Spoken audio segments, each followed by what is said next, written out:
তুমি যদি আমার মায়ের দেশে যাও তাদেরকে যে বলবা তোমাদের সন্তানদেরকে পাঠাইছিলা কোরআনুল কারীম কিনা জ্বালাইবার জন্য, কিন্তু তোমাদের সন্তানদের সিনাটাকে কোরআনুল কারীম কিনা জ্বালাইয়া পাকওয়ালা ঈমানওয়ালা সিনা বানায়া দিয়েছে। আল্লাহু আকবার। ও যুবক ভাইরা আমার, কেমনে বুঝাইলে বুঝবেন? আল্লাহ পাক রব্বুল আলামিন বলেন, ইন্নামাল মুমিনুনা আল্লাযীনা ইযা যুকিরাল্লাহ ইযা যুকিরাল্লাহু ওয়াজিলাত কুলুবুহুম ওয়া ইযা তুলিয়াত আলাইহিম আয়াতুহু যাদাতহুম ঈমানা। মুমিনদের সামনে যখন আল্লাহর নাম নেওয়া হয়, মুমিনদের হৃদয়ের ভিতরে কম্পন শুরু হয়ে যায়। সুবহানাল্লাহ। আরো জোরে কোন সুবহানাল্লাহ। মুমিনদের সামনে যখন আল্লাহর নামের জিকির করা হয়, আল্লাহর নাম নেওয়া হয়, তাদের হৃদয়ের ভিতরে কম্পন শুরু হয়ে যায়। মুমিনদের সামনে যখন আল্লাহর নামের আল্লাহর কোরআনের তেলাওয়াত করা হয়, কোরআনের আয়াত করা হয়, তখন তাদের ঈমান আরো বাড়তে থাকে। বলুন সুবহানাল্লাহ। মুফাসসিরিনে কেরামগণ বলেন বাড়তে থাকে এর ব্যাখ্যা তিনটা। এক নাম্বার বলে যাদের ঈমান আছে, যারা ঈমানদার, তাদের ঈমান বাড়তে থাকে। সুবহানাল্লাহ। ঈমান বাড়ে দুই শ্রেণীর, আর টোটাল মানুষের ভিতরে ভাগ হইল তিনটা। এক শ্রেণী যারা ঈমানদার, তাদের সামনে যখন আয়াত পড়া হয়, কোরআনের তেলাওয়াত করা হয়, তাদের ঈমান বাড়তে থাকে। বলুন সুবহানাল্লাহ। আরো জোরে বলুন আল্লাহু আকবার। দুই নাম্বার যারা বেঈমান, যারা ঈমান আনে নাই, যারা বেঈমান, তাদের সামনে কোরআনের তেলাওয়াত করলে তারাও ঈমানওয়ালা হয়ে যায়। তাদের সিনার ভিতরে ঈমানের নূর চলে আসে। যাদের ঈমান নাই তাদের সামনে কোরআন তেলাওয়াত হইলে ঈমানদার হয়ে যায়। এই জন্য যত মানুষ নবীর হাতে হাত দিয়া কালিমা পড়ছে, ম্যাক্সিমাম কোরআনের তেলাওয়াত শুনা তারপরে ঈমানদার হইছে। তিন নাম্বার যারা মুনাফিক, তাদের সামনে যতই কোরআনের আয়াত তেলাওয়াত করা হোক না কেন, তারা কোনোদিন ঈমানদার হবে না। মুনাফিক বুঝেন? যারা মুখে বলে আমরা ঈমানদার, যারা মুখে বলে আমরা রাসূলের তরিকায় চলি, যারা মুখে বলে আমরা রাসূলের আদর্শ বুকে লালন পালন করি, আবার যাইয়া খ্রিস্টানদের সাথে হাত করে আছে কি নাই? আছে কি নাই? নবীর যুগেও এমন ছিল, বলে মুনাফিক ছিল, যারা মুখে বলতো আমরা ঈমানদার, মুহাম্মদ আমরা আপনার পক্ষে আছি, কিন্তু তলে তলে যায়া আবার আবু জাহেল, উতবা, শাইবা করতো, আরে আমরা তো শুধু জাস্ট মুহাম্মাদের সাথে একটু সান্ত্বনা দিলাম, আমরা একটু তার ভাব বুঝলাম, আপনাদের কাছে তাদের কথাগুলো লাগাইলাম। এমন সমাজে লোক আছে কি নাই? মুনাফিকি চরিত্র আছে কি নাই? জোরে বলেন আছে কি নাই? ওয়াজ মাহফিলে কয় হয় যায় দেয়, আবার ভিতরে যাইয়া এটাকে বন্ধ করার চক্রান্ত করে। আছে কি নাই? জোরে বলেন আছে কি নাই? আওয়াজ দেয় না। আপনাদের সমাজে নাই? আছে কি নাই? তা আল্লাহর নবীর জামানায়ও ছিল। আল্লাহর নবী সাল্লাল্লাহু আলাইহি ওয়াসাল্লাম, তার জামানায় মুনাফিক ছিল। রাসূল আকরাম সাল্লাল্লাহু আলাইহি ওয়াসাল্লামের জামানায় মুনাফিক ছিল। ছোট্ট এই চাগুলো এখন কেন ভাই? আজব। এই যে বারবার এদিক দিয়ে প্রত্যেকগুলো মানুষ, সামনে এদেরকে খাওয়াইবেন, তাদের খাওয়াইবেন না, তাহলে চাই খাও কারো ওয়াজ বন্ধ হয়ে যায়। আল্লাহ কবুল করুক। আপনারা কি রাগ করতেছেন? একটু পরিবেশটা আমাকে দেন, আমি একটু আলোচনা করি ঠান্ডা মাথায়। আমি কথা বলে ওঠা বসা করলে, কথা বললে আমার কথা বলতে কষ্ট হয়। একটু মেহেরবানি, ইহসান করা যাবে ইনশাআল্লাহ? থাকবেন কে কে? আল্লাহু আকবার। দুইটা হাত জাগান, ওয়াদা করেন আল্লাহ আখিরি মোনাজাত না দিয়া যাব না। জোরে বলেন, জোরে বলেন, জোরে বলেন। আল্লাহ আখিরি মোনাজাত না দিয়া যাব না। আল্লাহ কবুল করেন, বলুন আমিন। আরো জোরে বলুন আমিন। আপনাদের খারাপ লাগতেছে?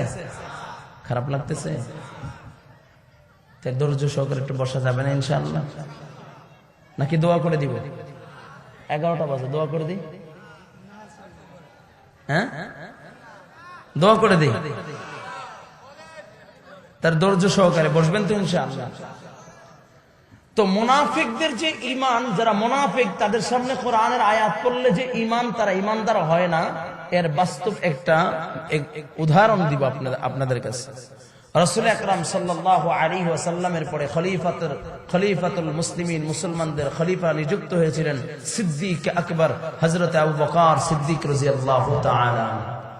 আবু বকর সিদ্দিক রাদিয়াল্লাহু তাআলা এর ইন্তেকালের পরে খলিফাতুল মুসলিমিন, মুসলমানদের খলিফা হয়েছিল হযরত ওমর ফারুক রাদিয়াল্লাহু তাআলা। ওমর ফারুক রাদিয়াল্লাহু তাআলা এর ইন্তেকালের পরে যিনি খেলাফতের দায়িত্ব পালন করেছেন তিনি হলো হযরত ওসমান গনি রাদিয়াল্লাহু তাআলা। এই ওসমান গনি রাদিয়াল্লাহু তাআলা খেলাফতের দায়িত্ব পালন করলেন। তো ওসমান গনি রাদিয়াল্লাহু তাআলা কে যখন শহীদ করা হয়, এমন একটি অবস্থায় সে তার ঘরের ভিতরে আবদ্ধ, দুষ্কৃতীরা ঘরের ভিতরে প্রবেশ করলেন। এমন একটি সময় যখন সে কোরআনুল কারীম তেলাওয়াত করতেছে, বলেন সুবহানাল্লাহ, আরো জোরে করেন না সুবহানাল্লাহ। ওসমান রাদিয়াল্লাহু তাআলা আনহুকে হত্যা করবেন, কতল করবেন।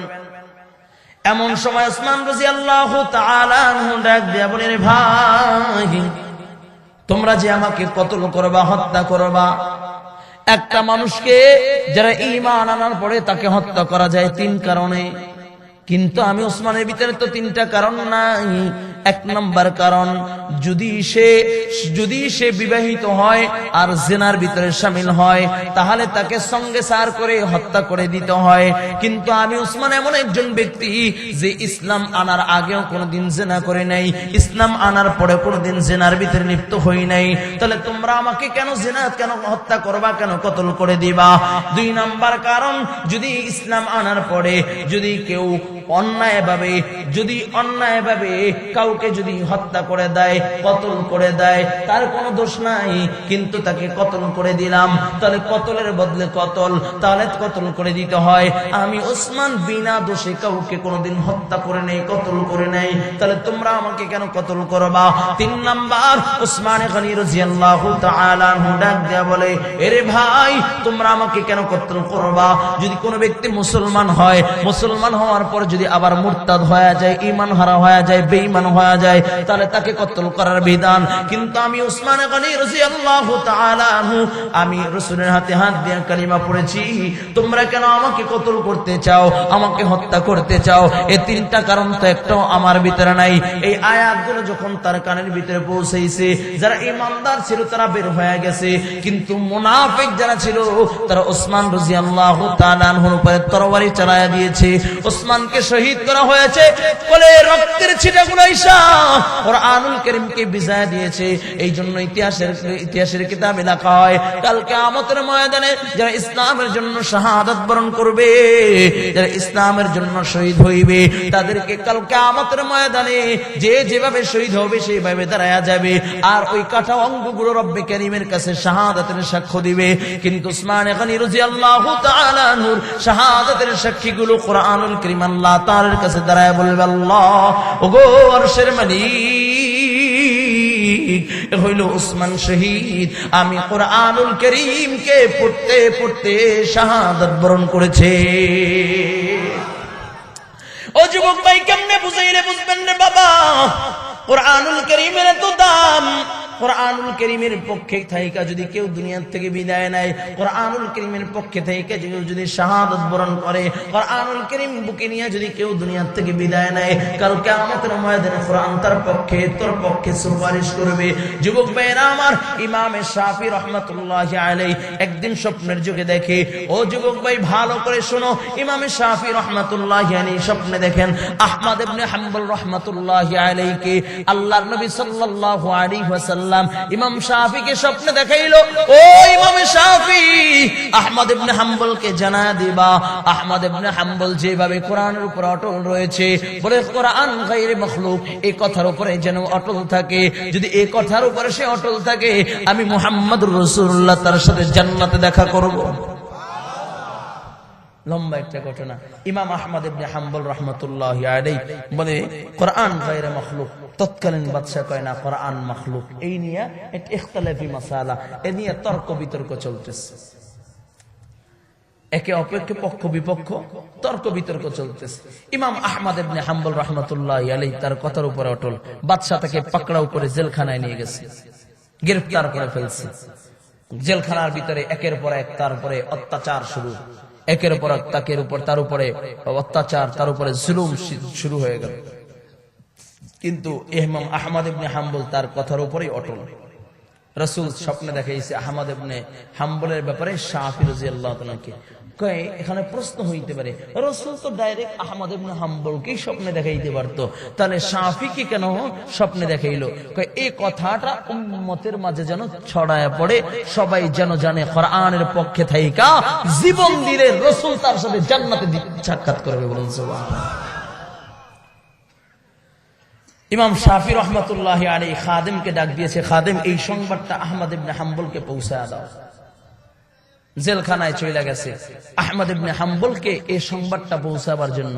ও আহমদ ইবনে হাম্বল, আপনি যে কথা বলেছেন এই কথার উপর অটল থাকবেন। রাসূল বলেছে আপনি আপনার কথার উপর অটল থাকবেন, তাহলে রাসূল কাল কিয়ামতের ময়দানে জান্নাতে আপনার পাশে, আপনাকে রাসূলের পাশে জায়গা দিবে। আহমদ ইবনে হাম্বল এই কথাটা শুই না চোখের পানি ছেড়ে ছেড়ে কান্না করতেছে। খাদেম এই সংবাদ বইলা যখন বিদায় নিবে, ইমাম আহমদ ইবনে হাম্বল ডাক দিয়া বলে, খাদেম রে খাদেম, শুই না যাও, আমি জেলখানায় বন্দী। কেউ যদি খুশির সংবাদ শোনায় তাকে হাদিয়া দেওয়া লাগে, এটা নবীর সুন্নাত। আমি জেলখানায় হাদিয়া কোথায় পাইব? আমার কোন হাদিয়া জেলখানায় নাই তোমাকে দেওয়ার মতো। তবে হ্যাঁ, তুমি যত জেলখানায় আমার জন্য একটা খুশির সংবাদ শোনায়া দিলা, আমার পরনে যে জুব্বা আছে এই জুব্বাটা আমি তোমাকে হাদিয়া দিয়া দিলাম। খাদেম এই জুব্বাটাকে নিয়ে যখন চইলা যায়, ইমাম শাফি রহমাতুল্লাহি আলাইহি বলে, খাদেম এই সংবাদ তুমি পৌঁছেছো? বলে হ্যাঁ। আহমদ ইবনে হাম্বল কি বলেছে? বলে শাফি আহমদ ইবনে হাম্বল আমাকে ডাক দিয়া বলছে, খাদেম তুমি যে খুশির সংবাদ শোনাইলা তোমাকে দেওয়ার মতো আমার কিছু নাই, তবে আমার গায়ের জুব্বাটা আমি তোমাকে হাদিয়া দিয়ে দিলাম। ইমাম শাফি রহমাতুল্লাহি আলাইহি ডাক দিয়া কয়, খাদেম রে খাদেম জুব্বাটা আমাকে দিয়া দাও। খাদেম কয় না না, সংবাদ পৌঁছেছে আমি, জুব্বা আমাকে হাদিয়া দিয়েছে, আপনাকে দেওয়া যাবে না। কয় শাফি বলে, যদি নাই দাও কমস কম জুব্বাটা আমাকে একটু সময়ের জন্য দাও, আমি ভিজায়া তারপরে কিছু পানি সংরক্ষণ কইরা রাখি। কয় কারণ কি? ইমাম শাফি চোখের পানি সেরা সেরা কান্না করে আর ডাক দিয়া বলে, রে খাদেম এই পানিটা আমি সংরক্ষণ কইরা রাখবো, আর আমি আমার সন্তানদেরকে, আমি আমার ওয়ারিস যারা থাকবে তাদেরকে ওসিয়ত কইরা যাব, আমার মৃত্যুর পরে যেন আমাকে গোসল না দেয়, আমাকে গোসল দিলে এই পানি দিয়ে যখন গোসল দেয় এই পানির ছিটা ফোঁটা যখন আমার শরীরে লাগা থাকবে, অন্ধকার কবরে যখন চইলা যাব, কবর যখন আমাকে চাপ দিতে চাইবে, আযাবের ফেরেশতারা যদি কবরে চইলা আসে, আমি ডাক দিয়া বলবো, রে কবর আমার গায়ে একজন আশিকের রাসূলের জুব্বা ভিজানো পানি আমার গায়ে আছে, তার কারণ তুমি আমাকে আযাব দিও না, আমাকে আযাব দিও না। ও যুবক ভাই, যদি কোরআনুল কারীমকে মুহাব্বত করে জান্নাতে পাওয়া যায়, ঠিক যদি কোনো ব্যক্তি কোরআনুল কারীমকে মুহাব্বত করে, কোরআনুল কারীমকে ভালোবাসে, আল্লাহর নবী বলেন, ইযা উযিআল মাইয়াতু ফি কবরিহি জাআল কুরআনু ইনদা রাসিহি। কাল কিয়ামত যখন মানুষ দুনিয়া থেকে বিদায় নেয়, অন্ধকার কবরের বাসিন্দা হয়ে যায়, গোসল দিয়া জানাজা পড়ায়া অন্ধকারে কবরে যখন শোয়া দেয়, সব মানুষগুলো নিজ নিজ বাড়িতে চইলা আসে, সবাই যার যার ঘরে চইলা আসে। ওই অন্ধকার কবরে আর কোনো বাসিন্দা থাকে না, কেউ আমার সঙ্গের সাথে থাকে না, দুইজন ফেরেশতা কবরে চইলা আসে। এইসব প্রশ্ন করে, মান রব্বুকা মান দীনুকা। যদি আল্লাহর বান্দার সাথে যদি কোরআনের সাথে সম্পর্ক থাকে, সাহিবুল কোরআন হয়, কোরআনের মুহাব্বতকারী হয়, ও আল্লাহর বান্দার সামনে কোরআনুল কারীম মাথার সামনে চইলা আসে আর ডাক দিয়া বলে, রে আল্লাহর বান্দা, আমি হইলাম কোরআন, যেই কোরআনকে মুহাব্বত করছো, কোনো টেনশন নাই। মুনকার নাকিরকে ডাক দিয়া কইরে, মুনকার নাকির আমার এর সাথে সম্পর্ক বড় ভালো, তার তুমি ডিস্টার্ব কইরো না, যত প্রশ্ন আছে আমার কাছে করো, আমি সকল প্রশ্নের জবাব দিয়ে দিব। সুবহানাল্লাহ। কোরআন যদি জবাব দেয় কোনো ভয় আছে? জোরে বলেন, ভয় আছে? আল্লাহ আমাদের সকলকে কোরআনের সাথী হওয়ার তৌফিক দান করুন, বলুন আমিন। আরো জোরে বলুন আমিন। কোরআনের সাথে হব তো ইনশাআল্লাহ। আর এই কোরআনুল কারীমে আলহামদুলিল্লাহ আপনাদের মসজিদে শিখানো হয়। আলহামদুলিল্লাহ এই মসজিদ আলহামদুলিল্লাহ আল্লাহর ঘর। কার ঘর? জোরে কোন, জোরে কোন, জোরে কোন। কার ঘর? আরো জোরে কোন, কার ঘর? ইন্না আউওয়ালা বাইতিন উযিয়া লিন-নাস লাল্লাযী বিবাক্কাতা মুবারাকান ওয়া হুদাল লিল আলামিন। আল্লাহ তাআলা পৃথিবী বানাবার আগে সর্বপ্রথম একটা ঘর বানাইলেন, ঘর। ইন্না আউওয়ালা বাইতিন উযিয়া লিন-নাস, মানুষের হেদায়েতের জন্য, মানুষের হেদায়েতের জন্য একটা ঘর বানাইলেন। ও যুবক ভাই, ওই ঘরের শাখা প্রশাখা আল্লাহ পাক রব্বুল আলামিন তামাম দুনিয়ায় যত মসজিদ আছে ওই বাইতুল্লাহর শাখা প্রশাখা। যুবক ভাইরা আমার, মসজিদ কত বড় দামি, আর মসজিদের সাথে লাইগা থাকে যারা তাদের কত দাম। আল্লাহর নবী সরকারে দো আলম নবী রাহমাতাল লিল আলামিন নবী মুহাম্মদুর রাসূলুল্লাহ সাল্লাল্লাহু আলাইহি ওয়াসাল্লাম একদিন মসজিদ নববীর মিহরাবে উঠে আমার নবী এলান করলেন, ও আমার সাহাবায়ে কেরাম, মসজিদ নববীর সামনে যে জায়গাটা আছে এই জায়গাটা যদি আমাকে কেউ দিয়া দাও, তাকে আমি মুহাম্মদুর রাসূলুল্লাহ তাকে জান্নাতে আমার পাশের জায়গাটা দিয়ে দিব। নবী বলছেন, নবীর কথা কি মিথ্যা হইতে পারে? জোরে বলেন, হইতে পারে? নবী কয় এই মসজিদ নববীর সামনে, এই বাদামালা কিরে ভাই,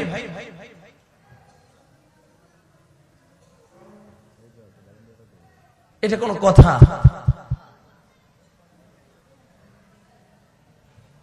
দুইবার ইশারা দিয়েছি, তারপর আপনি ওখানে বাদাম বিক্রি করতেছেন।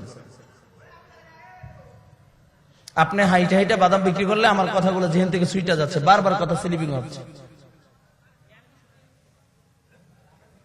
এত বিশাল ওই পাশে মার্কেট, দোকানপাট, এরপর আবার প্যান্ডেলে বাদাম বিক্রি করতে হইব।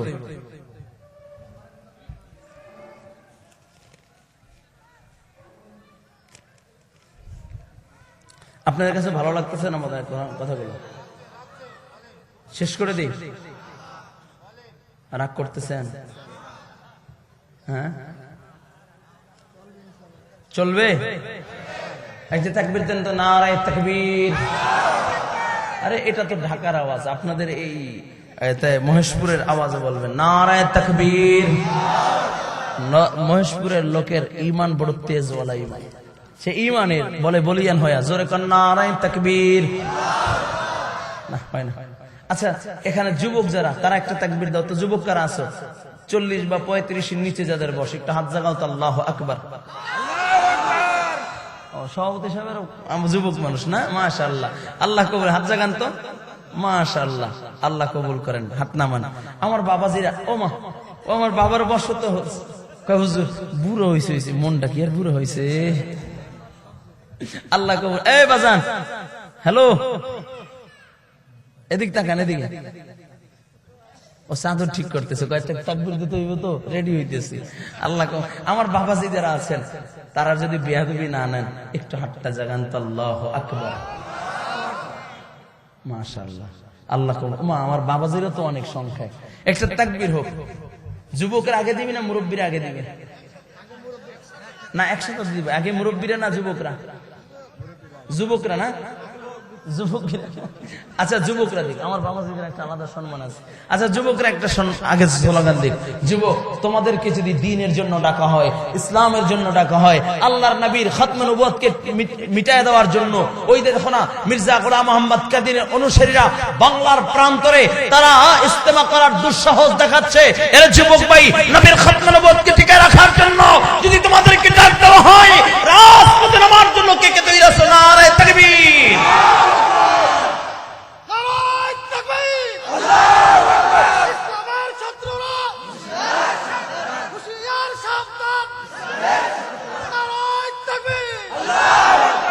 আমার বাবাজিরা যারা আছেন, যদি আমার বাবাজিদেরকে ডাক দেওয়া হয়, এই ভণ্ড নবী, আমার নবীর পরে কোনো নবী নাই, এই নবীর খাতমে নবুয়ত, এটা হলো আমার নবীর শান।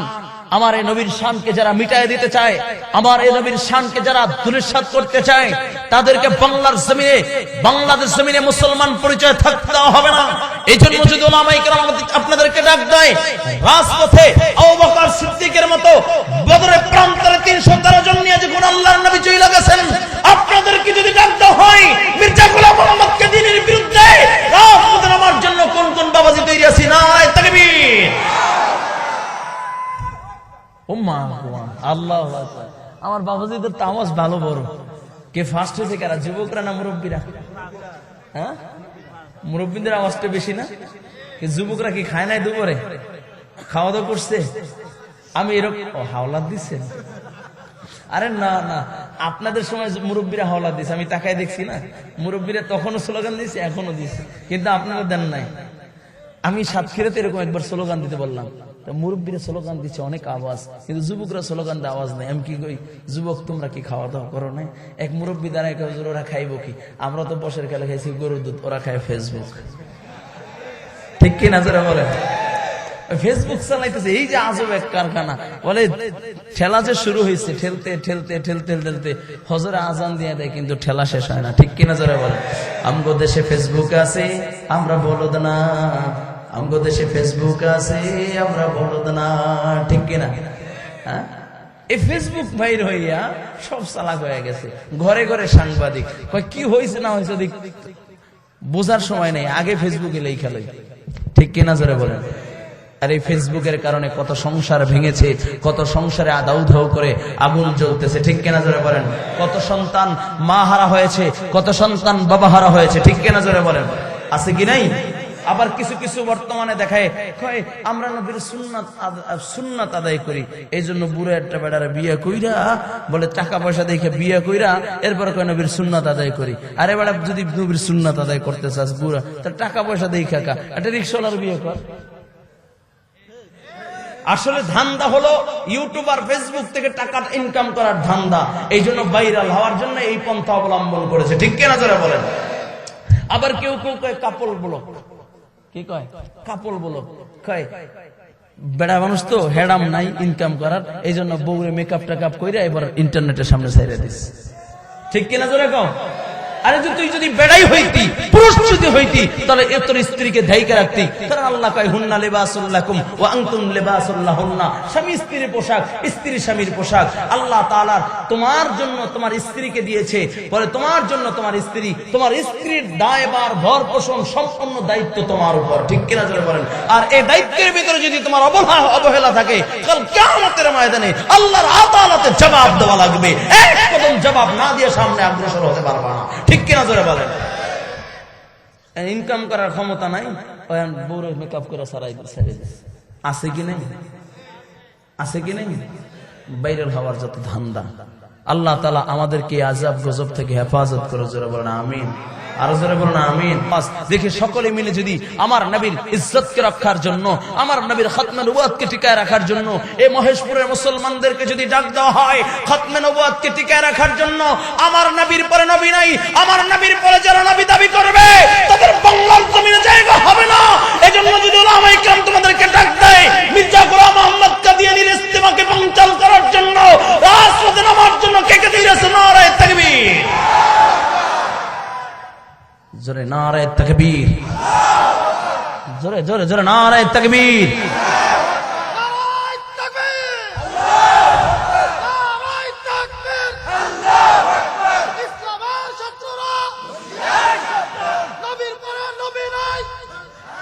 সংসদে আইন চাই বলেন?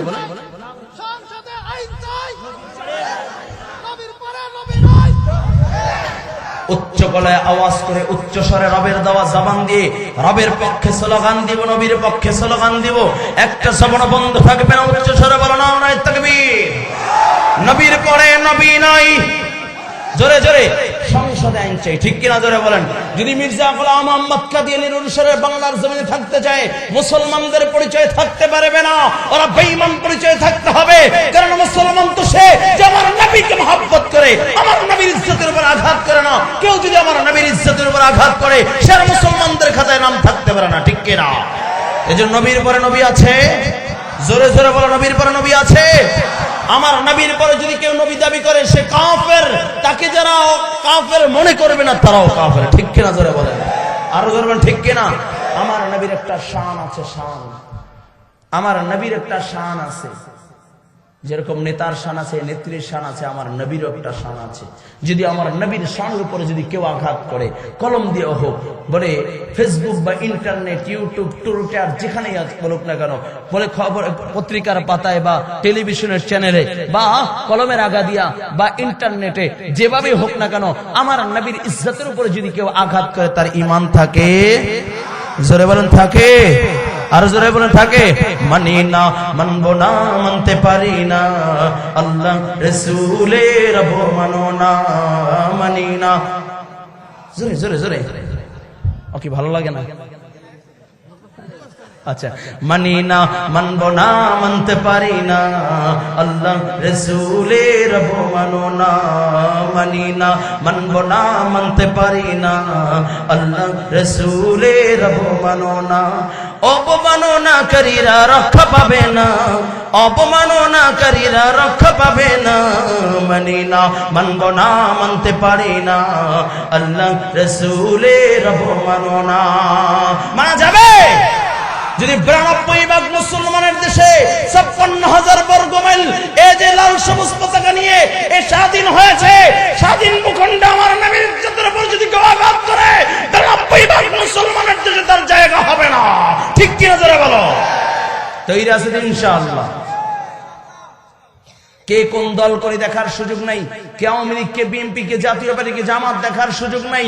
যদি নবীর ইজ্জত রক্ষার জন্য, নবীর খাতমে নবুয়তকে টিকায় রাখার জন্য যদি ডাক দেয় উলামায়ে কেরাম, বুকের তাজা রক্ত দেওয়ার জন্য, মাথার পাগড়িকে কোমরে বেঁধে বলে কাপড়ের কাপড় পরে রাজপথে নামার জন্য কে কে তৈরি আছে? নারে তাকবীর!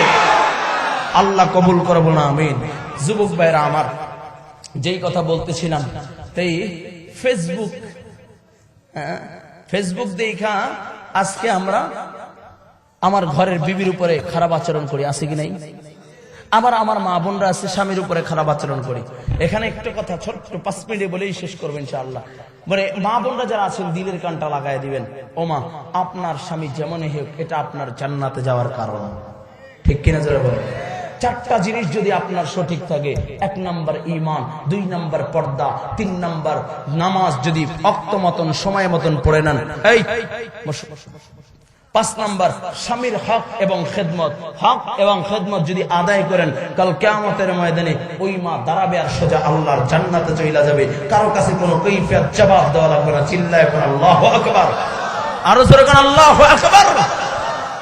কিন্তু মা, আপনি যদি আপনার স্বামীর সাথে খারাপ আচরণ করেন, আপনার ব্যবহারের দ্বারা যদি আপনার স্বামী কষ্ট পায়, কাল কিয়ামতের ময়দানে একটা কদম সামনে বাড়াইতে পারবেন না। নবী আমার সরকারে দো আলম রাহমাতাল লিল আলামিন নবী মুহাম্মদুর রাসূলুল্লাহ সাল্লাল্লাহু আলাইহি ওয়াসাল্লামের কলিজার টুকরা নয়নের মণি ফাতেমা, যাকে নবী সবচেয়ে বেশি ভালোবাসতেন, এমন কি যুদ্ধের ময়দানে যাওয়ার সময় নবী সর্বশেষ যার সাথে সাক্ষাৎ করতেন সে ফাতেমা, যুদ্ধের ময়দান থেকে আসার পরে সর্বপ্রথম যার সাথে সাক্ষাৎ করতেন সে ফাতেমা। ওই ফাতেমা রাদিয়াল্লাহু তাআলা আনহাকে বলেন, ফাতেমা, তোমার দ্বারা যদি তোমার স্বামী কষ্ট পায়, আল্লাহর জান্নাতে যাওয়া তোমার জন্য কঠিন। ছোট্ট একটা ঘটনা বলি, বলবো? যত মনে পড়ে গেছে বলবো। ফাতেমা রাদিয়াল্লাহু তাআলা আনহা একদিন আলীকে বললেন, আলী, আমার একটা আনার খাইতে মনে চায়। আলী রাদিয়াল্লাহু তাআলা বাজারে গেছেন, যে কাজ খুঁজতেছে, কাজ পাচ্ছে না। দিন শেষ হয়ে গেল, পরের দিন আবার গেছে, পাচ্ছে না। দেখতে দেখতে 3 দিন পার হয়, 4th দিন কাজ করে কিছু সামান্য কিছু ইনকাম হয়েছে, তা দিয়ে একটা আনার কিনলেন নবীর মেয়ের জন্য। নবীর মেয়ে কখনো আবদার করে না, যেহেতু আবদার করেছে আমি একটু তার আবদারটাকে মিটাইয়া দিব। এই জন্য আনার কিনে যখন বাড়িতে আসছে, আসার পরে বাড়িতে আসবে, পথের ভিতরে এক ভিক্ষুক ডাক দিয়ে কয়, আলী, আমার আনার খেতে মনে চাচ্ছে, তুমি একটু আমাকে আনারটা দিলে বড় খুশি হব। বহুদিন হয়েছে আনার খাই না। আলী কাইটা অর্ধেক দিয়ে দিছে। সুবহানাল্লাহ, আরো জোরে কোন। ভিক্ষুক খায়া কয়, আলী, তৃপ্তি পাই নাই, তৃপ্তি মেটে নাই, আর একটু যদি দিতা। আলী বাকি অর্ধেকও দিয়ে দিছে। মুখটা মলিন নিয়ে যখন ফাতেমার ঘরের কিনারায় দাঁড়ায় গেছে, ফাতেমা ডাক দিয়া কয়, আলী, মুখ মলিন কেন, কি হয়েছে? আলী রাদিয়াল্লাহু তাআলা ডাক দিয়া কয়, ফাতেমা, নবী বড় শখ করে আমার হাতে তোমাকে তুইলা দিয়েছে, কিন্তু তুমি নবীর কলিজার টুকরা, কিন্তু আমি তোমাকে দুবেলা দুমুঠো খানা কখনো খাওয়াইতে পারি না। আরে ফাতেমা, দুবেলা দুমুঠো খানা আমি তোমাকে তৈলা দিতে, তোমার মুখে তৈলা দিতে পারি নাই, কখনো কোনো আবদার করো না, কিন্তু একটা আবদার করেছ, আনার খাইবা। ফাতেমা, সে আবদারটুকু আমি আজকে পূরণ করতে পারি নাই। বাজারে গিয়েছিলাম, আনার কিনেছি, নিয়ে রওনা করলাম, ভিক্ষুক সাইল করেছে, ভিক্ষুককে দিয়ে দিয়েছি। এই জন্য মুখটা মলিন। ফাতেমা ডাক দিয়া বলে, প্রাণের স্বামী আমার, মুখের ভিতরে হাসি দেন, মুখ মলিন থাকলে আমার ঘরের দরজা দিয়ে আপনাকে প্রবেশ করতে দিব না, আগে হাসি দেন, তারপরে ঘরে প্রবেশ করেন। আপনার মুখ মলিন থাকবে আর আমি ফাতেমা সেই মুখ দেখবো, সেটা আমি সহ্য করতে পারবো না। চিল্লায় আল্লাহু আকবার। আর বড় দুঃখ লাগে, আমার মা বোনরা অনেক সময়, অনেক আমাদের ভাইরা অভিযোগ করে, হুজুর স্ত্রী কথা শোনে না। যখন আমার ব্যবসা বাণিজ্য ভালো ছিল, আমার খুব আদর কদর করেছিল, কিন্তু আজকে ব্যবসায় লস খেয়েছি আর আমাকে দেখতে পারে না। ও মা, আল্লাহর কসম করে বলি, যদি এমন কোন আচরণ আপনার দ্বারা হয়, তাহলে আপনার জান্নাত বড় কঠিন হয়ে যাবে। আপনার স্বামী যখন সুখে ছিল, আপনার স্বামীর সুখে আপনার সুখ, আপনার স্বামীর দুঃখে আপনার দুঃখ, যদি এভাবে বানাইতে পারেন আর এভাবে দুনিয়ার থেকে বিদায় নিতে পারেন, আল্লাহ তাআলা আপনার জন্য জান্নাতকে সহজ করে দিবে। চিল্লায় এখন আল্লাহু আকবার। তবে আমার মা বোনদের দোষ না, আমরা পুরুষ জাত যারা আছি এরাও বড় নেমো খারাপ। কি কন, ঠিক কিনা বলবো? আবার রাগটা করবেন না। আমার পুরুষ যারা, আমরা নেমো খারাপ জানেন কেমন? বিবাহ করলে কেউ কেউ মনে করে এটা কাজের বউ নিয়ে আসছে। ঠিক কিনা? ঠিক কিনা? বলে ঘরে বউ রেখা, এরপর অন্যের ভাবি আমার কাছে খুব ভালো লাগে, ভাবি মাশাআল্লাহ, কিন্তু নিজের বউরে কোনোদিন মাশাআল্লাহ কয় না। আছে কি নাই? কথা কয় না। আছে কি নাই? অথচ বুখারীর একটা বর্ণনা শোনায়া যায়, শুনবেন? বুখারীর বর্ণনা, আল্লাহর রাসূল কয়, যদি ঘরের স্বামী স্ত্রী দুইজন দিনের কোন অংশে বা রাতের কোন অংশে একে অপরের দিকে তাকায় মুস্কি হাসি দেয়, মনে করেন যে দুইজনে 2-4 কাপ নিলেন, একে অপরের দিকে তাকায় কিছু কথা বলতেছেন, হাসি দিচ্ছেন, যদি এই সামান্য সময় একে অপরের দিকে তাকায় যদি মুস্কি হাসি দেয়, কথোপকথন করে, আল্লাহ তাআলা ওই ঘরের প্রতি রহমত বর্ষণ করে। চিল্লায় করে আল্লাহু আকবার। আপনি আপনার স্ত্রীকে ভালোবাসা দেন, আপনার স্ত্রী আপনার সংসারটাকে আলোকিত করে দিবে। টাকা লাগবে না, সম্পদ লাগবে না, দ্বন্দ্বৌলাত লাগবে না, এমনিতে আলোকিত হয়ে যাবে, ঘরটা জান্নাতের বাগান হয়ে যাবে। কোটি টাকা আছে, কিন্তু আপনার প্রতি, আপনার স্ত্রীর প্রতি আপনার ভালোবাসা নাই, জাহান্নামের গর্ত হয়ে যাবে। ঠিক কিনা জোরে বলেন? রিক্সাওয়ালা রিক্সা চালায়, সারাদিন ক্লান্ত শরীর নিয়ে যখন ঘরে যায়, বিবি যদি শরীর আঁচল দিয়ে যদি ঘামটা মুছে দেয়, মনে হয় জান্নাত, ওর মতো জান্নাতি মানুষ দুনিয়ার কেউ নাই। ঠিক কিনা জোরে বলেন? আবার কোটি টাকা আছে, ঘরে গেলে যদি কয় বিবি বাইরে খাও, লইয়ে খাও, আমার ডিস্টার্ব করবো না, আমি সিরিয়াল দেখতেছি, অসুখে জমিনে আর কেউ নাই। ঠিক কিনা জোরে বলেন? এই জন্য আজ থেকে এখানে যারা এসেছি, আমি আমার স্ত্রীকে মোহাব্বত করবো। কয় হুজুর, ভুল তো আগে হয়ে গেছে, এখন কিভাবে সংশোধন করব? একটা আমল শিখাই দিব। হ্যাঁ, করবেন? করবেন আজ থেকে ইনশাআল্লাহ। ঘরে যখন ঢুকবেন বলবেন আসসালামু আলাইকুম ওয়া রাহমাতুল্লাহ। কোন কোন কোন সবাই বলেন আসসালামু আলাইকুম, আরো জোরে আসসালামু আলাইকুম। ঘরে যখন ঢুকবেন সালাম দিবেন, দেখবেন সালামের প্রচলন যখন আস্তে আস্তে হবে, আল্লাহ তাআলা সালামের বদৌলতে আপনার ঘরটাকে আলোকিত করে দিবে। বলুন সুবহানাল্লাহ, আরো জোরে বলুন সুবহানাল্লাহ। এই সালামের একটা কথা বলতে গিয়ে মনে পড়ে গেছে, বলবো? এক এলাকায় তাবলীগের দাওয়াত তাবলীগের ভাইরা গেছে। এখন দাওয়াত তাবলীগের ভাইদের কাজ কি? কয় ভাই চলো চলো মসজিদে চলো, বয়ান হচ্ছে, একটু সময় বসো। ঠিক কিনা? আসি কিনা? আপনাদের এলাকায় আসে না দাওয়াতে? তো এক এলাকায় গেছে, যায় দেখে এক আল্লাহর বান্দা, হ্যাঁ, দাওয়াত তাবলীগের ভাইরা ধরছে, কয় ভাই চলো মসজিদে। আর মসজিদে গেছে, পরে যখন তশকিল করে এক চিল্লায় কে কে যাইবা, আল্লাহর বান্দা বয়ান শুই না, নগদ একটু মোটামুটি দিলটা একটু নরম হয়েছে, হাতটা জায়গায় ফেলছে, হ্যাঁ আমি যাবো এক চিল্লায়। হ্যাঁ, নাম লেখো, বাড়ি কোথায় লেখাইছে, লেখানোর পর যখন যাওয়ার ডেট হয়েছে, এই পেশা ধরা সরার বাইরে আর কেউ ধরতে পারে না। আর হঠাৎ করে আমি সব ধরছি, ভাই আজকে জামাত যাইতেছে, আপনি যাবেন না? কয় আমার বিবি যদি যাইতে দেয় তাহলে যাইতাম, বিবি বাসায় একা কেমনে যাই? কয় চলো বাসায় চলো। বাজায় বিবিকে বলে, আপনার স্বামী তো তাবলীগে যাওয়ার জন্য নাম লেখাইছে, এখন আপনি কি বলেন? তাহলে আপনি নিয়ে যাই। জলদি করে নিয়ে যান, যত তাড়াতাড়ি যাইবে তত আমি শান্তি থাকি। ঠিক কিনা? যত তাড়াতাড়ি যাইব তত শান্তিতে আছি। যাই হোক, তাবলীগের সব সামানা গুছিয়ে দিয়েছে, এক চিল্লায় গেছে, এক চিল্লায় দিয়া তারপর বাড়িতে আসছে। বাড়িতে এসে ঘরের দরজা খুলে আসসালামু আলাইকুম রাহমাতুল্লাহ সালাম দিছে। বিবি ওকে কি ফেরেশতা নাজিল হইলো নাকি যে ঘরের দরজা খুলে ধুম্মুর করে পিঠের ভিতরে লাগায় সে সালাম দিচ্ছে? যাই হোক, ঘরের ভিতরে ঢুকছে, হাতটা দইরাই কয়, বিবি কত ভুল করছি। কয় কি হয়েছে? কয় তাবলীগে গিয়েছিলাম, যাওয়ার পরে আমির সাহেব বলছে আজকে খেদমত করবে কে কে? কয় আমি খেদমত করবো। নতুন মানুষ আমির সাহেব কয় পারবা? হ্যাঁ পারবো। খেদমতের জন্য যখন নাম লেখাইলাম, আমার সাথে আরেকজন সেও নতুন, দুইজনের বাজার করলাম, সবকিছু কোটাকুটি কইরা রান্না বান্না করবো। সে বাসারে লবণ দিয়ে গেছে যে গোসল করতে, আমি আবার ওটা লবণ দিছি। মাশাআল্লাহ, যখন খানা খাইতে বসছে সবাইরে খানা দিলাম, কিন্তু আশ্চর্য বিষয় হইল কেউ একটা বার খানার দোষ ধরে নাই। জিজ্ঞাসা করলাম খানা কেমন হয়েছে, সবাইকে আলহামদুলিল্লাহ মাশাআল্লাহ সুবহানাল্লাহ। কিন্তু আমরা যখন খাইতে বললাম, তাবলীগের নিয়ম হলো যারা খেদমত করে তারা পরে খায়, আগে সবাইকে খাওয়ায়। আমরা যখন খাইতে বসলাম দেখি লবণের কারণে মুখে দিতে পারি না। তখন তোমার কথা আমার মনে পড়ে গেছে। এই লবণের কারণে কতবার আমি আমার স্ত্রীকে মারলাম, একটু জাল বেশি হয়েছে এই জন্য কত পিটান পিটাইলাম, আর এতগুলো আল্লাহর বান্দা একটা বার অভিযোগ করে নাই। ও বিবি তুমি আমাকে মাফ করে দাও। মাশাআল্লাহ, এখন ঘরে সুন্দর শান্তির সাথে বসবাস করতেছে।